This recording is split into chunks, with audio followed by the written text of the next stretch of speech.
মাতৃভূমি কাপের সেমিফাইনাল শেষে রক্তাক্ত বাগাবাজার, আহত অন্তত 20 জন। এই মুহূর্তে সবচেয়ে বড় খবর।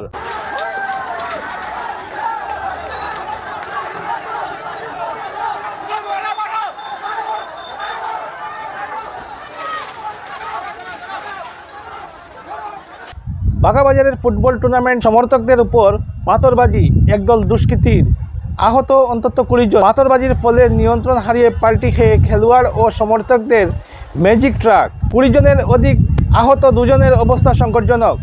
এক সূত্রে জানা যায়, এবার সন্ধ্যায় মাতৃভূমি কাপ ফুটবল টুর্নামেন্ট দ্বিতীয় সেমিফাইনাল শেষে লায়লাপুর নাজিয়া এন্টারপ্রাইজ দল বাড়ি ফেরার পথে বাগাবাজার পৌঁছতেই একদল দুষ্কৃতী তাদের উপর পাথরবাজি শুরু করে চালকের মাথায় আঘাতপ্রাপ্ত হলে নিয়ন্ত্রণ হারায় খেলোয়াড় সহ সমর্থকদের ম্যাজিক ট্রাক। এই দুর্ঘটনায় অন্তত 20 জন আহত হন।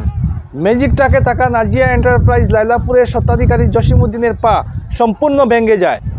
এছাড়া আরও একজনকে সংকটজনক অবস্থায় উদ্ধার করে দলাই প্রাথমিক স্বাস্থ্য কেন্দ্রে পাঠানো হয়। সেখান থেকে উন্নত চিকিৎসার জন্য শিলচর মেডিকেল কলেজ হাসপাতালে প্রেরণ করা হয়। বাকি কয়েকজনকে প্রাথমিক চিকিৎসার পর ছেড়ে দেওয়া হয়, যদিও কয়েকজনকে পরবর্তীতে শিলচর মেডিকেল কলেজে হাসপাতালে পাঠানো হয়েছে বলে সূত্রের খবর।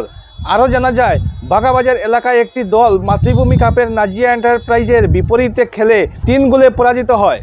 তারাই আজকে মাঠে ইসলামাবাদ 11 ব্রাদার্স দলের জয়ে খুশিতে আরও মাঠে আতশবাজি করে মাতিয়ে তুলে। এরপর তারাই নাজিয়া এন্টারপ্রাইজ দলের উপর আক্রমণ করে বলে একাংশ স্থানীয়দের অভিযোগ এবং ম্যাচ শেষে বাগাবাজারের একটি দল পৌঁছতেই তাদের উপর ইট পাটকেল চূড়া হয়।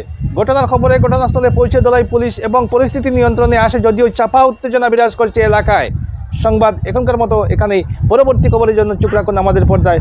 শুভরাত্রি।